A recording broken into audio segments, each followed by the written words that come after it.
क्या शिव प्रथम गुरु है और भगवान शिव को ही क्यों गुरु बनाया? क्या शिव प्रथम गुरु है और भगवान शिव को ही गुरु क्यों बनाया गया? तो प्रथम गुरु यानी जहाँ से गुरु परंपरा शुरू होती है, तो जब हम अपने इतिहास पर दृष्टि डालते हैं या हमारे समाज में, दुनिया में जब ऋषि मुनि आए या ऐसे शास्त्र लिखे गए जिससे हम अपने इतिहास की एक झलक पाते हैं, उसमें लिखा है कि शिव आदि गुरु हैं। आदि गुरु का अर्थ ही होता है जहाँ से प्रारंभ हो, आदि अनंत, आदि जहाँ से शुरू हो और अंत जहाँ या अनंत जो भी हो, अनंत यानी कि चलता ही चला जाए, अंत जहाँ जाके वो समाप्त हो जाए। आदि गुरु यानी शिव प्रथम गुरु कहे गए हैं और प्रथम शिष्या माँ भगवती को कहा गया है। तो इसका जिक्र शास्त्रों में आया है कि माँ भगवती पूछती हैं महादेव से, ओ लॉर्ड व्हाट इज तंत्र? हे महादेव, हे शिव, तंत्र क्या है? एक शिष्या के रूप में वो शिव से गुरु मानकर पूछ रही हैं। गुरु के रूप में शिव उत्तर दे रहे हैं कि तंत्र is nothing but love and surrender. तंत्र और कुछ भी नहीं है प्रेम और समर्पण के सिवा, प्रेम और समर्पण, बस यही है तंत्र। तो ये दृष्टांत दिखाता है कि आदि गुरु शिव स्वयं है और प्रथम शिष्या माँ भवानी को कहा गया, शिव की शक्ति को कहा गया। क्योंकि जैसे ही दुनिया बनी, शिव ने इच्छा की है दुनिया बनी। जैसे ही ये सृष्टि सृष्ट हुई, ये सृष्टि जो सृष्ट हुई है, बनी है, इस सृष्टि को चलाने के लिए ताकत, ऊर्जा की जरूरत है, शक्ति की जरूरत है। तो शक्ति की इच्छा में ही, शिव की इच्छा में ही वो शक्ति प्रकट होती है और उसी को हम कहते हैं माँ भवानी है, वो शिव की ही शक्ति। तो शिव प्रथम गुरु कहे गए और माँ भवानी प्रथम शिव की शिष्या कही गई हैं। अब है कि भगवान शिव को ही हम गुरु क्यों बनाए? तो आप, ऐसा नहीं है, आप गुरु किसी शरीरधारी को भी बना सकते हैं, लेकिन अगर वो उपलब्ध ना हो तो आप क्या करिए? क्योंकि पूर्व के समय में हम लोग देखते हैं कि साधु या संत या ऋषि कुल जो चलता था, गुरुकुल जो चलता था, उसमें लौकिक लाभ लोग नहीं देखते थे। न्यूनतम व्यवस्था में, साधारण परिवेश में ईश्वर के तरफ लोगों को का उन्मेष पैदा करते थे। वो साधु, वो ऋषि उस समय एक सामान्य व्यवस्था में दिखते थे और सामान्य व्यवस्था में रहते हुए भिक्षा मांगकर अपना भोजन कर लिया और लोगों को ईश्वर का रास्ता दिखाया। लेकिन उस समय की गुरु शिष्य परंपरा में और अभी की गुरु शिष्य परंपरा में काफ़ी अंतर आ गया है। अभी की गुरु शिष्य परंपरा भी है, कुछ गुरु अच्छे भी हैं, ऐसा नहीं कि सारे के सारे ऐसे हो गए हैं। जैसे आप भी कुछ अच्छे हैं और कुछ कम अच्छे हैं, बुरा तो नहीं कह सकते हम, लेकिन गुरु बनकर व्यक्ति को ठगना नहीं चाहिए। गुरु एक ऐसा शब्द है जो हमारे जीवन का आधार बन जाता है।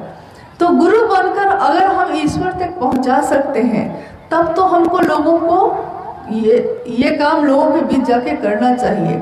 लेकिन आज गुरु और शिष्य परंपरा में वैसे गुरुओं का अभाव हो गया है जो ईश्वर तक पहुंचाने की सामर्थ्य रखते हो। अगर वो बात भी करते हैं तो वो कुछ दायरा बनाते हैं, यानी कि कुछ नियम बनाएंगे, कुछ वर्जना होगी, कुछ बंधन होंगे। या तो आप ब्रह्मचार्य व्रत लेकर आइए, गृहस्थ आश्रम छोड़कर आइए, या तो आप मांसाहार छोड़कर आइए, या तो आप 100 या 1000 बार मंत्रों का जप करिए, बैठिए, कुल कुंडलनी साधना करिए, उपासना करिए। यानी कि कुछ विशेष शर्त होगी जिसके अधीन अगर आप जाएंगे तभी वो गुरु ईश्वर की तरफ आपको लेकर चल सकेंगे। लेकिन जैसे ही हम कहते हैं भगवान शिव, जगत के गुरु शिव मेरे गुरु हो सकते हैं, वैसे ही ये सीमाएं, ये वर्जनाएं, ये बंधन, ये सारे टूट जाते हैं। सारी सीमाएं टूट जाती हैं। ये जाति हमने बनाई, ये बंधन भी हमने बनाया, ये धर्म भी हमने बनाए हैं। शिव ने कुछ भी नहीं बनाया था। शिव ने तो ये दुनिया बनाई, इतनी सुंदर दुनिया। शिव ने तो लोग इंसान बनाए। शिव की सबसे सुंदर रचना, शिव ने प्रकृति बनाई। प्रकृति का अयन करते हैं वो शिव। शिव ने प्रकृति बनाई, शिव ने इंसान बनाए। इंसानों को रहने योग्य जगह मिले, इसके लिए ये दुनिया बनी। इसमें हवा है, इसमें अग्नि है, इसमें जल है पानी पीने के लिए, इसमें ये मिट्टी है जीवन जीने के लिए, इसमें ये आकाश है जिससे बादल और बारिश होती है, जीवन बढ़ता है, उर्वरक होता है, उन्नयन होता है। ये सारी चीजें उन्होंने बनाई। लेकिन शिव ने भेद नहीं किया। शिव ने कभी नहीं कहा कि तुम विशेष हो और दूसरे विशेष नहीं हैं। आपने गौर किया है, शिव के गण तो शिव के लोग होते हैं। शिव के गणों से ही उनका श्रृंगार होता है, उनका आभूषण है शिव के गण। शिव के लोग होते हैं, शिव के दास दासी नहीं होते। शिव ऐश्वर्य भाव देते हैं, यानी कुछ भी नहीं है आपके पास, लेकिन महादेव दुनिया जो कहती है वो चीज नहीं है आपके पास, लेकिन महादेव है मेरे साथ तो मेरा मिजाज बना हुआ है कि चलो ना, कोई नहीं है, कोई नहीं है साथ में तो कोई बात नहीं, मेरे महादेव है ना मेरे साथ। किसी ने साथ नहीं दिया तो कोई बात नहीं, मेरा महादेव है ना मेरे साथ। ये बल, ये आत्मबल जो छिन्न हो गया था शिव की शिष्यता से, फिर से हम लोगों के दिलों में उतर गई। भगवान शिव वो भगवान है, भगवान के रूप में वो हमारी मनोकामना पूरी करते हैं। जब हम शिव की पूजा करते हैं, जब हम शिव के लिए व्रत रखते हैं तो मनोकामना पूरी होती है। और अगर जगत के लोगों की मनोकामना पूरी नहीं हो तो कोई शिव तक जाएगा भी नहीं, कोई गुरु के रूप में उनको पुकारेगा नहीं।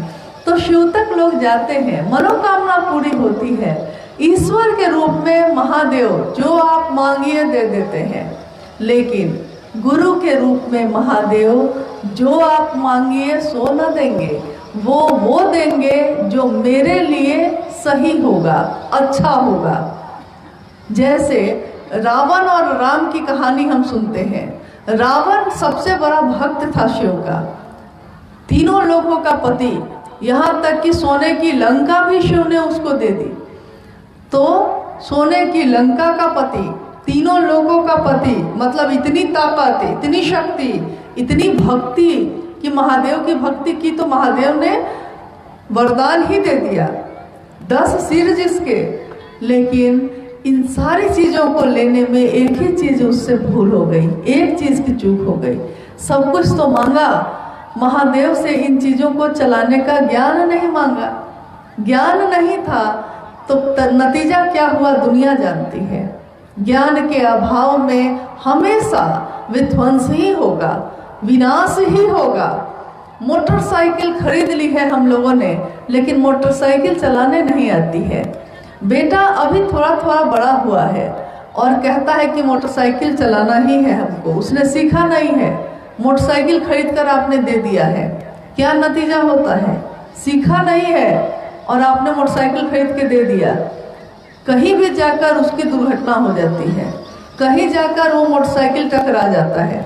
मतलब कि चलाने का ज्ञान नहीं सीखा तो सामान है आपके पास, लेकिन उसको चलाने नहीं आता तो विध्वंसकारी वो हो जाती है।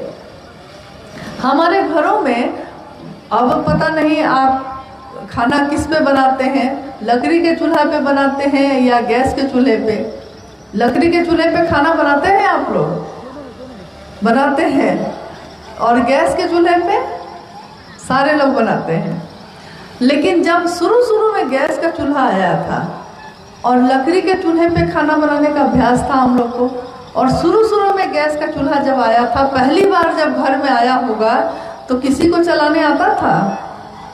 और अगर हमको नहीं चलाने आता और उसको खोल देते और ऐसे ही छोड़ देते तो क्या होता? और आकर उधर से कोई माचिस जलाता तो क्या होता?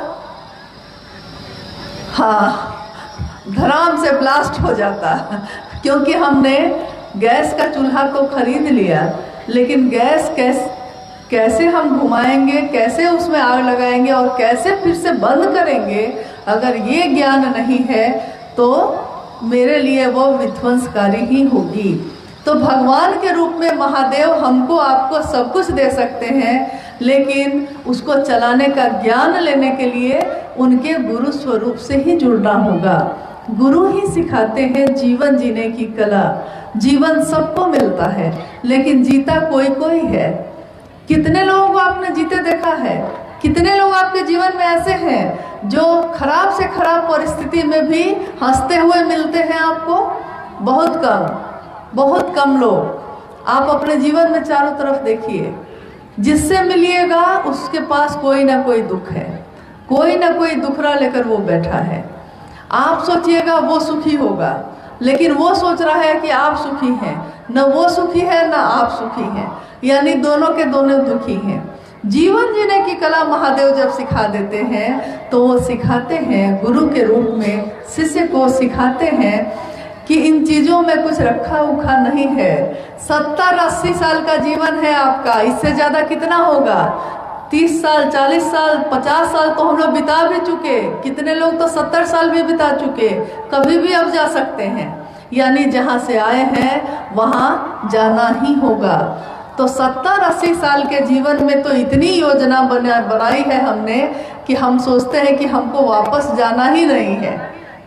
लेकिन हमारे सोचने से क्या होता है? हमारे अपने हमारी आंखों के सामने कभी भी चले जाते हैं, तो हम भी चले जाएंगे। कभी अपनों की आंखों के सामने मैं भी चली जाऊंगी, आप भी चले जाएंगे कभी। लेकिन हमारे आपके अंदर जो जीवात्मा है, वो जीवात्मा जो निकल जाए तो शरीर की मौत हो जाती है, और आ जाए तो शरीर जीवित हो जाता है। उस जीवात्मा की यात्रा, उसका जीवन 70-80 साल का नहीं होता है, उसका हजारों साल का होता है। हजारों साल। कितने कपड़े बदलते हैं वो। कपड़े मतलब कितने शरीर, कब किस योनि में आए, कब किस शरीर में आए, कोई नहीं जानता। मानव का तन बड़ा मुश्किल से मिला है, तो मानव के तन में ही एकमात्र आप जीव से शिव हो सकते हैं। एक संभावना है, बिया के रूप में है, लेकिन इसमें बिया को रोप दिया जाए जमीन पे तो ये बिया बहुत बड़ा पेड़ बन सकता है। संभावना है, ये संभावना है मात्र, और कुछ नहीं। हमारे आपके मन में भी शिव के नाम का बिया है, शिव के प्रेम का बिया है। संभावना है कि इस बिया को अगर इन तीनों सूत्रों से आप सींच दीजिए, शिव से मन ही मन दया मांगना, हे शिव आप मेरे गुरु हैं, मैं आपका शिष्य हूँ, मुझ शिष्य पर दया करिए। शिव की चर्चा करना, यानी शिव की बात दूसरों से करना, ताकि मेरा मन भी याद रखे कि शिव मेरे गुरु हैं। शिव को भाव नमन करना, भाव युक्त मनन करना, ये तीनों चीजों से अगर हम इस प्रेम के बीए को सींच देते हैं तो इसी बीए में जो बेकार पड़ा था और 70 साल 80 साल का जीवन ऐसे चला गया, वही प्रेम का पौधा पल्लवित होता है, पुष्पित होता है, सुगंधित होता है। तब आपसे कोई मिलता है तो उसको शिव की याद आती है। कोई आपसे मिले उसको महादेव की याद आए, कोई आपसे बात कर ले तो उसको महादेव की याद आए, और वो महादेव को भूल नहीं पाए। कौन है ये महादेव? क्या वो जो मूर्तियों में दिख रहे हैं? क्या वो जो तस्वीर में दिखते हैं? इस महादेव का एहसास करने के लिए मन से ही मिलना होगा उनसे, क्योंकि प्रतीक तो है, इनको भी नमन है, इनकी भी पूजा है, लेकिन मन को अपने महादेव से मिलने के लिए तीनों सूत्रों का सहारा लेना होगा। तो भगवान शिव को अपना गुरु बनाना एकमात्र उपाय है हम मानव के लिए। अब कोई ऐसा गुरु नहीं बचा जो शिव से मिलवा सके। अब स्वयं शिव को ही आना पड़ेगा, आना पड़ा है खुद से खुद को मिलाने के लिए। और इसके लिए उन्होंने सहारा लिया किसका? शिव के शिष्य साहब हरिंद्रानंद जी का, जिसका सहारा लेकर आज हम भी अपनी बात कह रहे हैं। ये मेरी बात नहीं है, ये आपकी बात नहीं है। ये मंच भी जो बना है ये शिव गुरु का मंच है। इस मंच से कोई प्रवचन नहीं होता, कोई सत्संग नहीं होता, कोई बहुत बड़ा विद्वान यहाँ नहीं आया है। यहाँ सब शिव के शिष्य हैं, शिव की चर्चा करते हैं, शिव की बात करते हैं। हमको कुछ भी नहीं आता, लेकिन एक चीज़ आती है, यही कि बस एक बात नहीं भूली। एक बात जो है वो मैं नहीं भूली कि महादेव, मुझको आपसे प्रेम है। महादेव, आप मेरे गुरु हैं, मैं आपका शिष्य हूँ। ये बात नहीं भूली। भूल गया सब कुछ, याद नहीं अब कुछ। सब कुछ भूल जाने के बाद भी महादेव याद रह जाए तो फिर इससे सुंदर जीवन और कुछ भी नहीं हो सकता। और कुछ है? एक अंतिम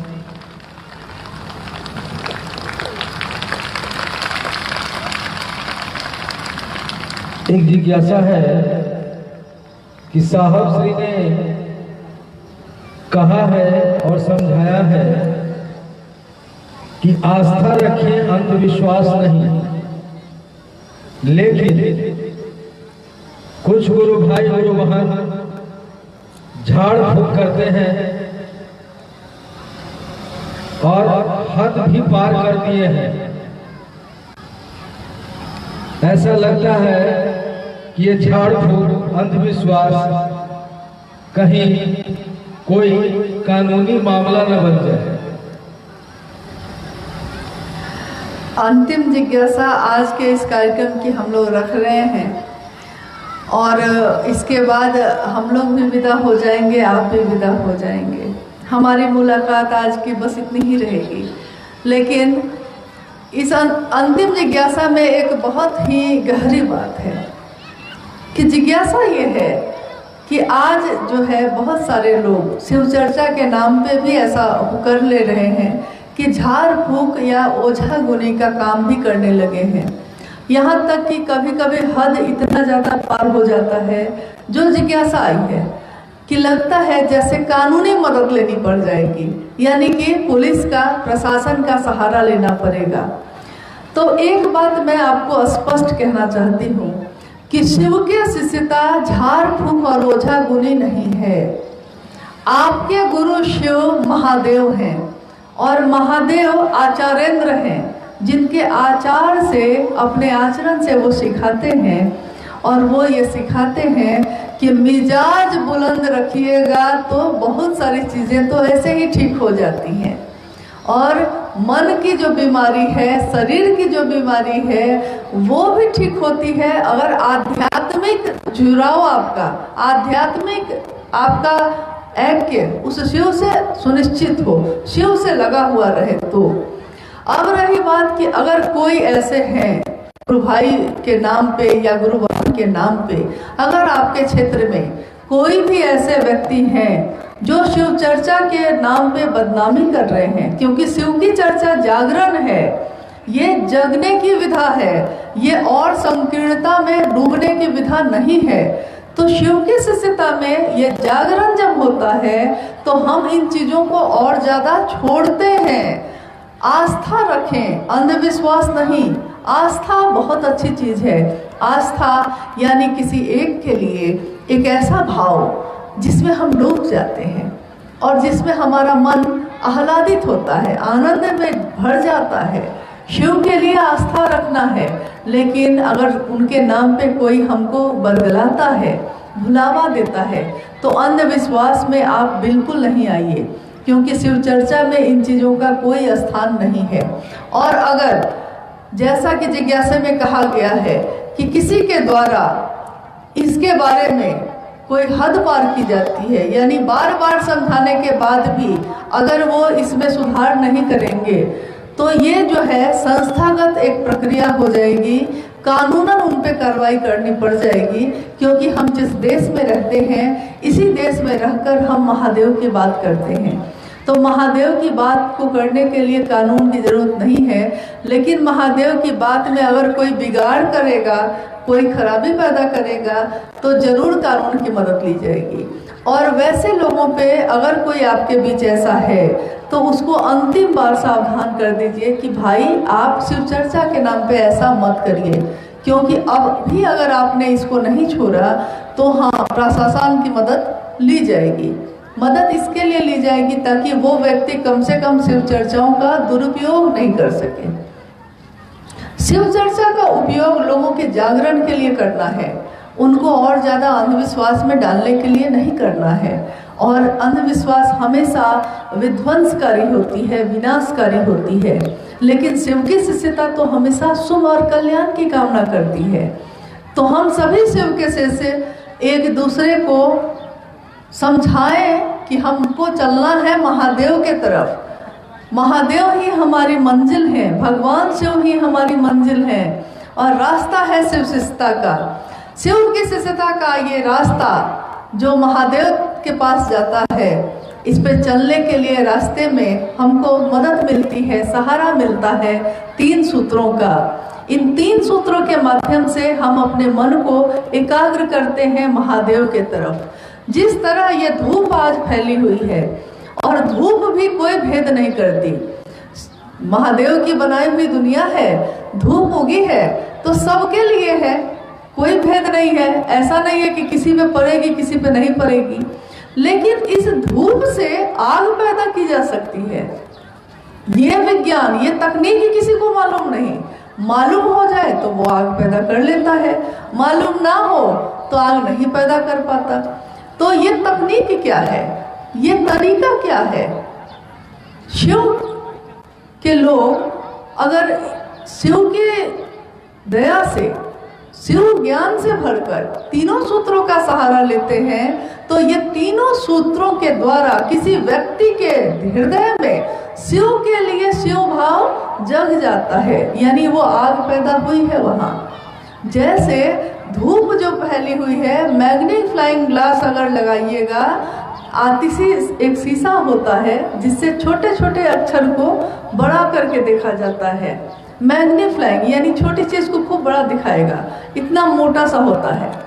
उस शीशे को अगर विशेष तरीके से रख दिया जाए, विशेष एंगल पर रख दिया जाए और उसके नीचे कागज रख दिया जाए, तो होता क्या है कि सूरज की किरणें ऐसे वो शीशा सोखता है अपने तरफ, एक जगह एकत्रित कर लेता है और वहाँ हीट यानी ताप पैदा होती है, धाह पैदा होती है, और इतनी ज़्यादा होती है कि उसके नीचे जो कागज रखा है उसमें आग लग जाती है।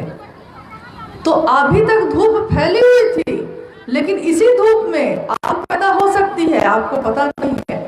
महादेव देवता के रूप में, भगवान के रूप में सार्वजनिक है, सबके लिए है, सबके लिए उनकी दया बरस रही है। लेकिन अगर मेरे लिए सिर्फ वो, मेरा मन एकाग्र होकर उसको ग्रहण नहीं करेगा, तो मेरे मन में शिव शिष्यता का कि ये आग पैदा नहीं हो सकेगी।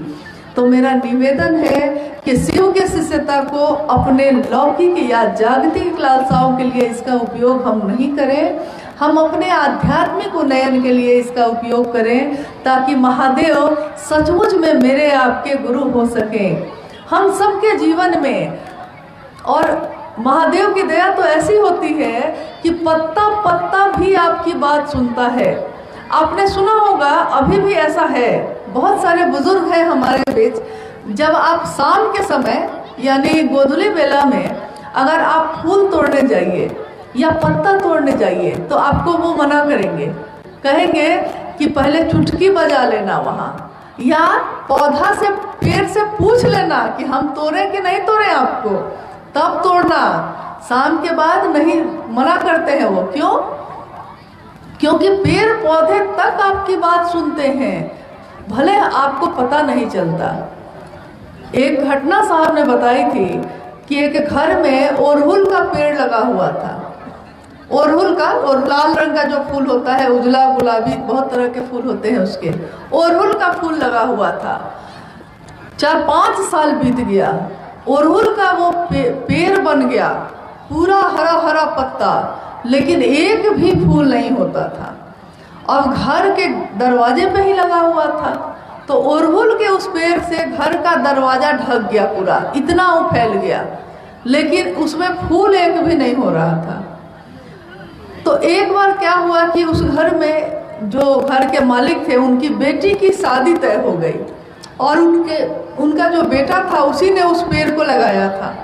बेटी की शादी तय हुई, बारात आने वाली थी, तो पिता ने अपने बेटा से कहा, ए बेटा, 4 साल से ऊपर हो गया ये पेड़ को लगाए हुए, केवल पत्ता है, एक भी फूल नहीं होता है, इसको काट के हटा ही दो। बेटा सुन के, पिता बोले हैं क्या करेगा, बेटा सुन के बोला कि ठीक है पिताजी, आप कहते हैं तो काट देंगे, लेकिन अभी तो बारात आने में 4 दिन बाकी है ना। मोह देखिए, उसको मोह है उस पौधे से, प्रेम है, उसने लगाया है उसको, उसके सामने वो पौधा बड़ा हुआ है, उसमें हरे हरे पत्ते आए हैं, तो मोह है।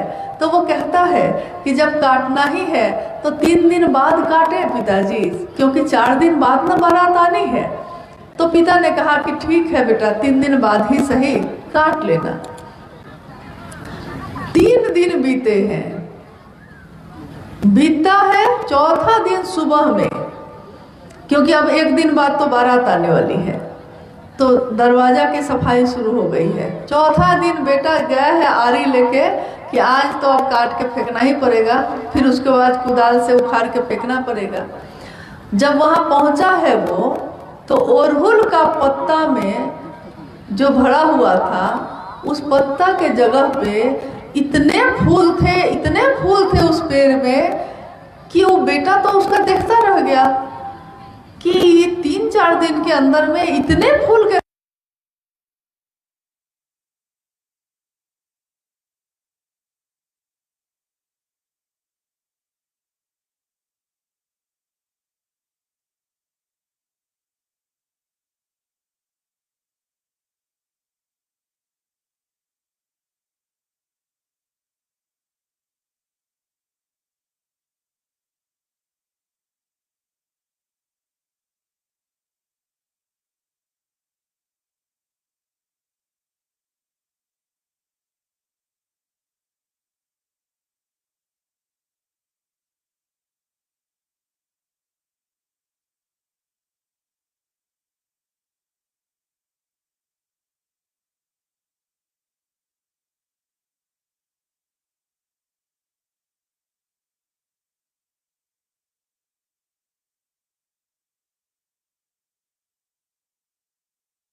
तो उस पे इसका असर होगा कि नहीं।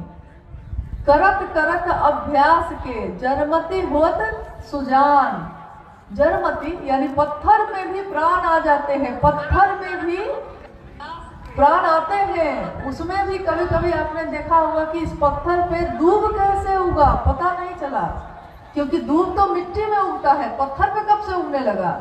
लेकिन पत्थर पे भी दूब उग जाते हैं, एक दिन उसमें भी जान आ जाती है।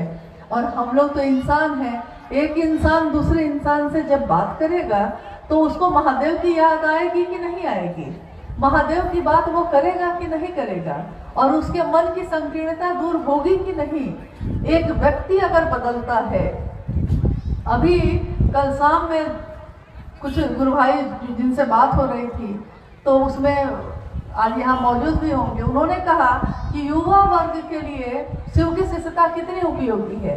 युवा वर्ग के लिए बात बच्चे या युवा या बूढ़े की नहीं है, किसी के लिए भी शिव की शिष्यता ये उपयोगी है कि हमारा आत्मबल जो छिन्न हो गया है, तो हम जैसे ही कोई चीज ऐसी होती है जो हम चाहते हैं और नहीं मिलती, तो हमारा मन टूट जाता है।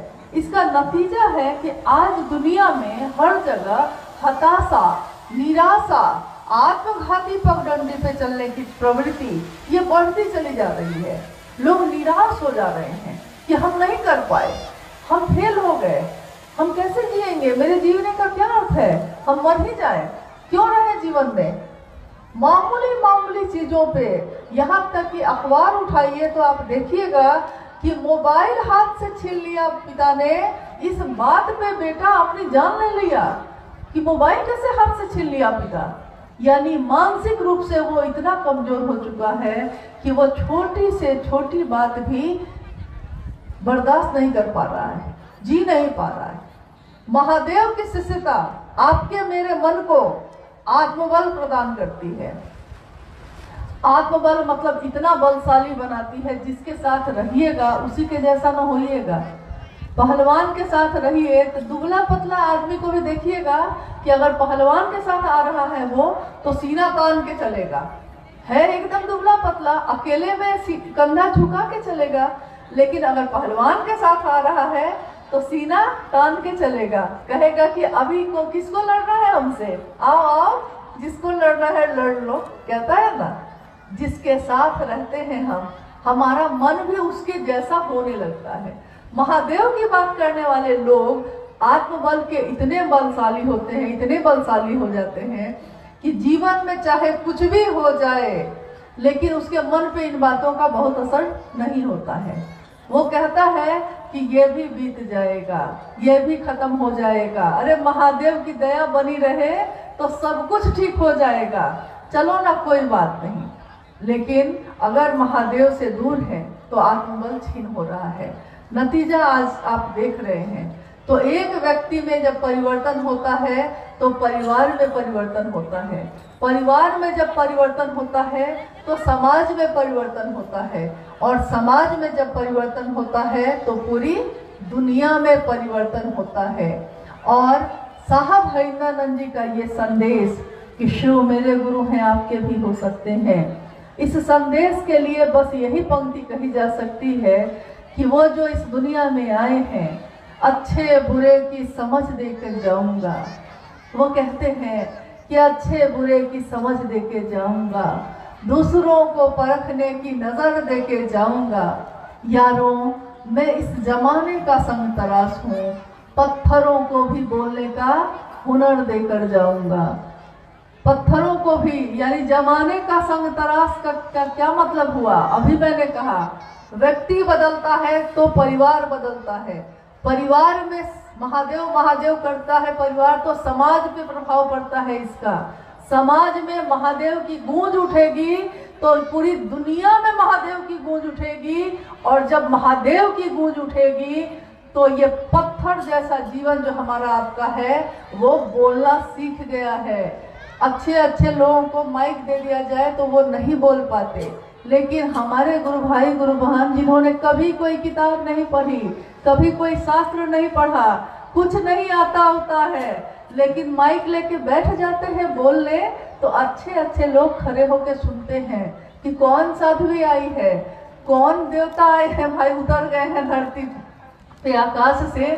देखिए साहब हरिनानंद जी के संदेश ने क्या कमाल किया है, हमारे पत्थर जैसे जीवन को बोलना सिखा दिया, जीना सिखा दिया, महादेव महादेव करना सिखा दिया। महादेव की गूंज हमारे दिलों में गूंजती ही रहे, महादेव की दया हम सब पे बरसती ही रहे, और ये आने वाला कल, आने वाली पीढ़ी महादेव के ज्ञान से भीगती रहे। इसी की कामना है और इसी की दया की याचना अपने गुरु शिव से भी मांगती हूँ कि हम सबका जीवन शिवमय हो। साहब ने जो संकल्प दिया हमारे दिल में उतरे, शिवमय हो, कल्याण हो। आप सब को प्रणाम करते हुए अपने गुरु शिव से दया मांगती हूँ कि उनकी दया कण कण में जो निश्चित हो रही है हमारे दिलों में भी बसती रहे। आप सभी के चरणों में मेरा प्रणाम।